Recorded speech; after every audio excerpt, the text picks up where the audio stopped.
আচ্ছা, দেখ, তোদের আগে প্রজেক্টাইল মোশনের সময় ভার্টিক্যাল কম্পোনেন্ট আর হরাইজন্টাল কম্পোনেন্ট আগে তোকে বুঝতে হবে, ঠিক আছে?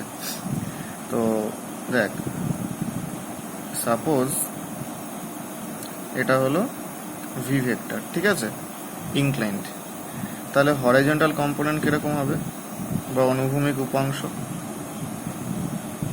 সাপোজ এটা হচ্ছে থিটা, ঠিক আছে, তাহলে এটা হয়ে যাচ্ছে কত, ভি কস থিটা।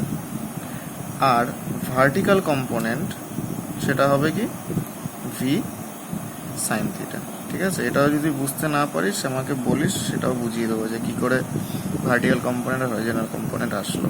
এটা হচ্ছে হরাইজন্টাল কম্পোনেন্ট, এটা মনে রাখবি, হরাইজন্টাল কম্পোনেন্ট। আর এটা হচ্ছে ভার্টিক্যাল কম্পোনেন্ট, ঠিক আছে?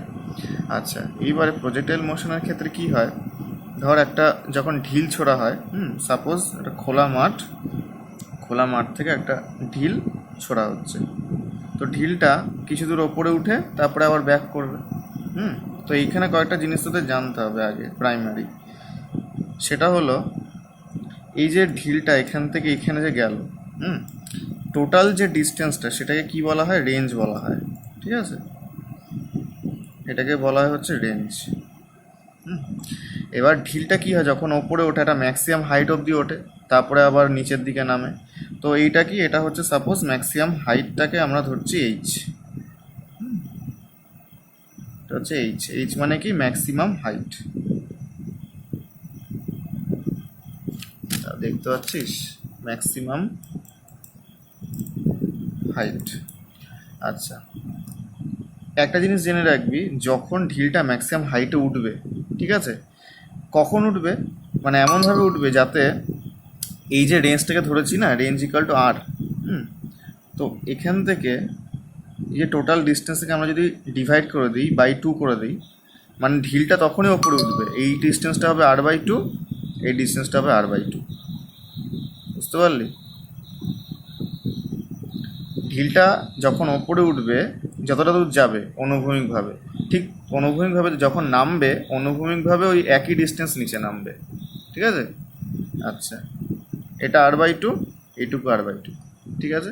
আচ্ছা, এইবারে সাপোজ ঢিলটাকে ছোড়া হয়েছে ইনক্লাইনভাবে। কিভাবে ছোড়া হয়েছে, এই যে মাঠটা যেটা আছে, অনুভূমিক হরাইজন্টাল, সেই হরাইজন্টালের সাথে থিটা অ্যাঙ্গেলে ছোড়া হয়েছে, ঠিক আছে? এবার যখন থিটা অ্যাঙ্গেলে ছোড়া হবে, এর ইনিশিয়াল যখন ভেলোসিটি, সাপোজ আমি ধরছি ভি ভেক্টর, ইনিশিয়াল ভেলোসিটি মানে ইনক্লাইন্ড। এটার কি থাকবে, দুটো কম্পোনেন্ট থাকবে, একটা কি, একটা হচ্ছে ভার্টিক্যাল, একটা কি হরাইজন্টাল কম্পোনেন্ট, তাই তো? তো আগেরটা আমি দেখালাম যে ভার্টিক্যাল কম্পোনেন্ট কত হচ্ছে, ভি সাইন থিটা, আর হরাইজন্টাল কম্পোনেন্ট কি হচ্ছে, ভি কস থিটা, ঠিক আছে? এইবারে তোদের মনের মধ্যে একটা কোশ্চেন আসতে পারে, এই যে থিটা যে অ্যাঙ্গেলটা, সেটা তো যখন ঢিলটা এইখান থেকে এইখানে যাচ্ছে, এখানে যাচ্ছে, প্রত্যেকটা জায়গায় জায়গায় এদের তো অ্যাঙ্গেলগুলো পাল্টে যাবে, তাই তো? তাহলে কি আর এই যখন এইখানে সাপোজ আমি যদি ধরি, সাপোজ এইখানে তো ওর velocity, incline velocity v suppose হবে, ভি হবে। তার হরাইজন্টাল উপাংশ আর হচ্ছে তোর vertical component, v sine theta v cos theta তো হবে না, কারণ এদের অ্যাঙ্গেলটা চেঞ্জ হয়ে গেছে, সাপোজ আলফা হয়ে গেছে। তো সেই মুহূর্তে তো ওদের কী হয়ে যায়, অ্যাঙ্গেলের সাথে সাথে এদের কম্পোনেন্টগুলো চেঞ্জ হতে থাকবে। বাট ইনিশিয়াল যে velocity, initial horizontal component, initial vertical component, সেটাও চেঞ্জ হবে না, সেটা সেমই থাকবে। এটুকু ক্লিয়ার? আচ্ছা, এইবারে তোরা তিনটে যে ইকুয়েশন শিখেছিলি, v square equal to e square plus 2as কিংবা এফএস, যেটাই লিখিস, তারপরে শিখেছিলি হচ্ছে s equal to UT plus half F T square, এটা শিখেছিলি। তারপর একটা কি শিখেছিলি, v equal to you plus F t. এই তিনটে ইকুয়েশন দিয়েই প্রজেক্টাইল মোশনের যে সমস্ত ইকুয়েশন, সেগুলো বার হবে, যা ফর্মুলা সব বার হয়ে যাবে। কীভাবে, দেখ, একটা জিনিস জেনে রাখ, কমন সেন্স কি, যখন ঢিলটা এই নিচ থেকে যখন ওপরের দিকে উঠছে, অ্যাক্সিলারেশন দু রকম হতে পারে। একটা কি, একটা হচ্ছে ভার্টিক্যাল অ্যাক্সিলারেশন, একটা হচ্ছে হরাইজন্টাল অ্যাক্সিলারেশন। একটা জিনিস ভেবে দেখ, হরাইজন্টাল অ্যাক্সিলারেশন কি আসবে? আসবে না, কারণ আমি একটা ফিক্সড স্পিডে ওকে ছেড়ে দিয়েছি, ওর মধ্যে কোনো অ্যাক্সিলারেশন আসবে না। বাট রিটার্ডেশন আসতে পারে, সেটাকে আমরা নেগলেক্ট করছি। কেন রিটার্ডেশন আসবে? ওই হাওয়ার জন্য একটা রেজিস্ট্যান্স আসবে, তার জন্য রিটার্ডেশন আসবে, তাই তো? তাহলে অনুভূমিক যে উপাংশ অ্যাক্সিলারেশনের সেটা কি হবে? 0 হবে, তাই তো? মানে অ্যাক্সিলারেশন, হরাইজন্টাল অ্যাক্সিলারেশন, যেটা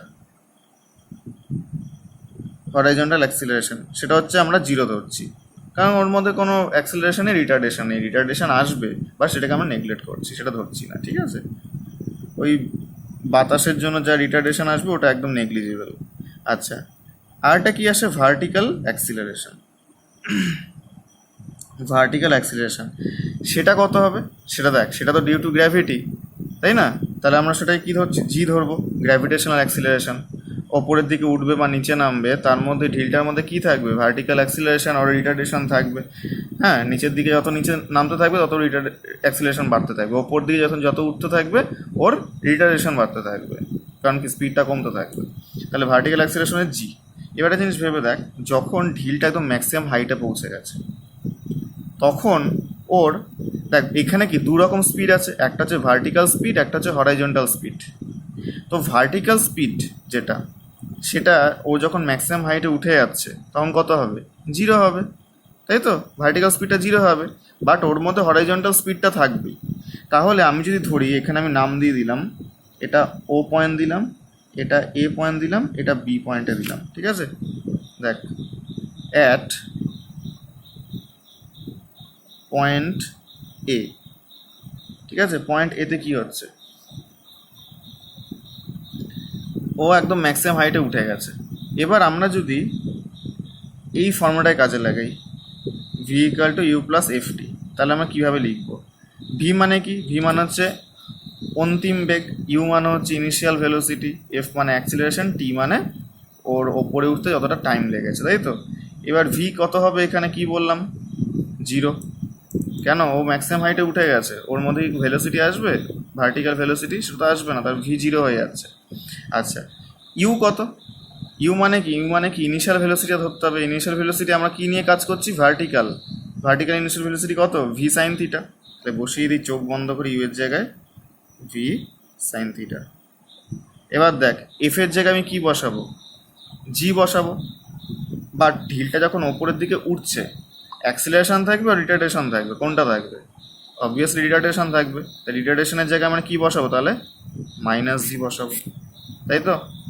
আচ্ছা, ইন্টু টি আছে, টি। তাহলে এখান থেকে আমরা দেখ টি পেয়ে যাচ্ছি। টি ইকাল টু কত হচ্ছে? V sine theta by g.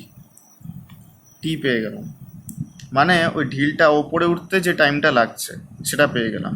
এবার একটা জিনিস জেনে রাখবি, ওপরে উঠতে যা টাইম লাগছে, নিচে নামতেও ওর সেম টাইম লাগবে।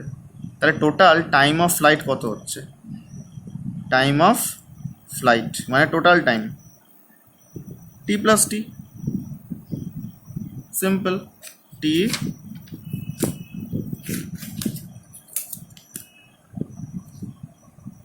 টি প্লাস টি,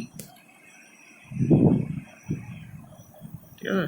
তা টি প্লাস টি মানে কত হচ্ছে? ভি মানে 2v সাইন থিটা বাই জি। এটা একটা ফর্মুলা, ঠিক আছে? নাম্বার 1। এগুলো কিন্তু কাজে লাগবে, ঠিক আছে? পরীক্ষার সময় যদি ভুলেও যাস, এই প্রসেসটা মাথায় রেখে দিবি, ঠিক আছে? তাহলে বের করতে পারবি। অনেকগুলো ফর্মুলা আছে যেগুলো পরীক্ষার সময় গুলিয়ে যায়, ঠিক আছে? তাহলে টাইম অফ ফ্লাইট হচ্ছে এই ফর্মুলা। এবারে আমরা কী বার করব? এবারে আমরা তো এই ফর্মুলাটা দিয়ে কাজে লাগালাম, এবার আমরা এই ফর্মুলাটা কাজে লাগাবো। দেখ কীভাবে।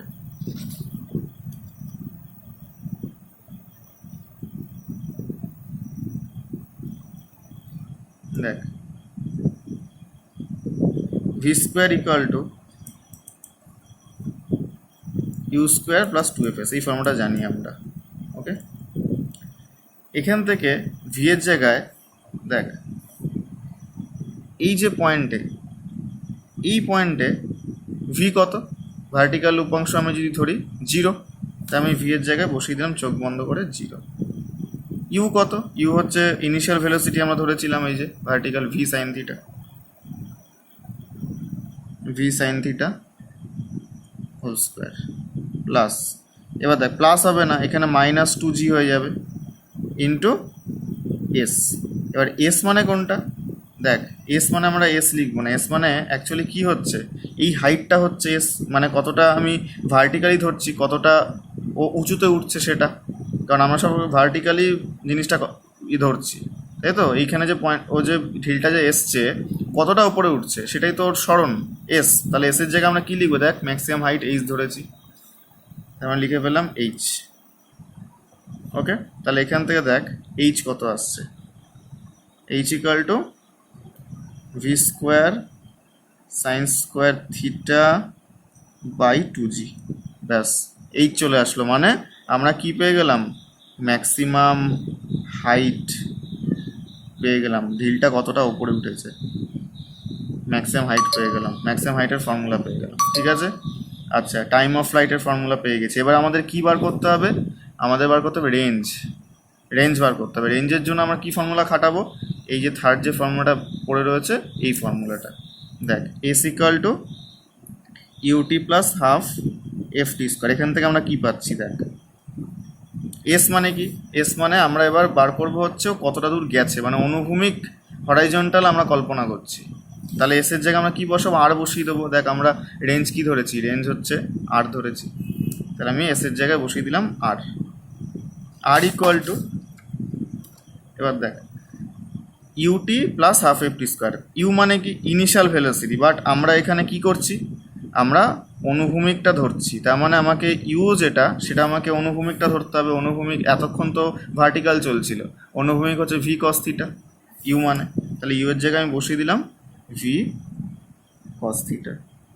এবার দেখ টি আমরা কি বসাবো, টি মানে কি ঢিলটা এখান থেকে যে এতটা এসছে এই অবধি, মানে টাইম অফ ফ্লাইট যেটা সেটাই আমাকে টি এর জায়গায় বসাতে হবে। এখানে যেটা বার করেছি এই এই জিনিসটা 2v সাইন থিটা বাই জি বসিয়ে দেয়,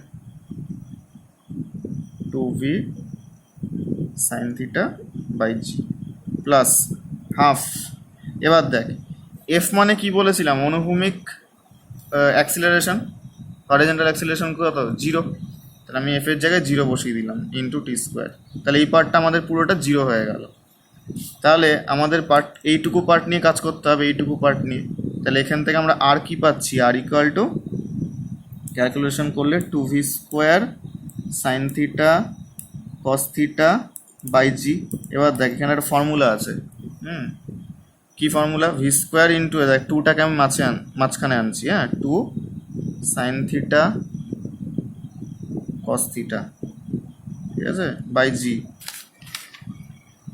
এবার তোরা ত্রিকোণমিতি করেছিস, 2 সাইন থিটা কস থিটার ফর্মুলা কি, সাইন 2 থিটা, তাহলে v square sine 2 theta by g. তাহলে আমাদের রেঞ্জ কি আসলো, রেঞ্জের ফর্মুলা, রেঞ্জ ইকুয়াল টু মানে ঢিলটা অনুভূমিক কতটা দূর গেছে, v square sine 2 theta by g, এতটা দূর গেছে, ঠিক আছে। এই হলো পুরো গল্প। এটা হচ্ছে রেঞ্জের ফর্মুলা, এটা হচ্ছে ম্যাক্সিমাম হাইটের ফর্মুলা, ঢিলটা কত দূর ওপরে উঠেছে সেটার ফর্মুলা।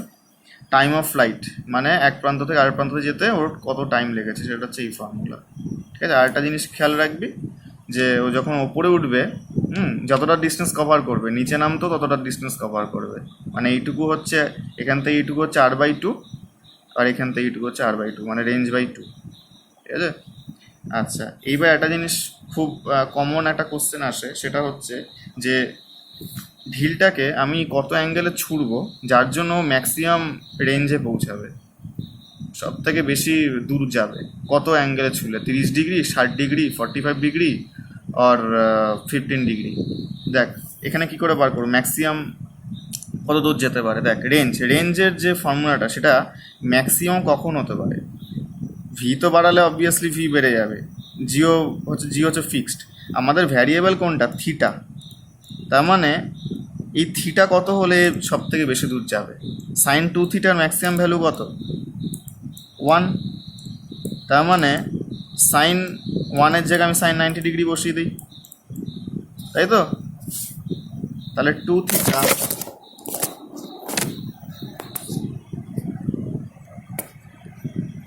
টু থিটা মানে কত হচ্ছে, 90 ডিগ্রি হচ্ছে।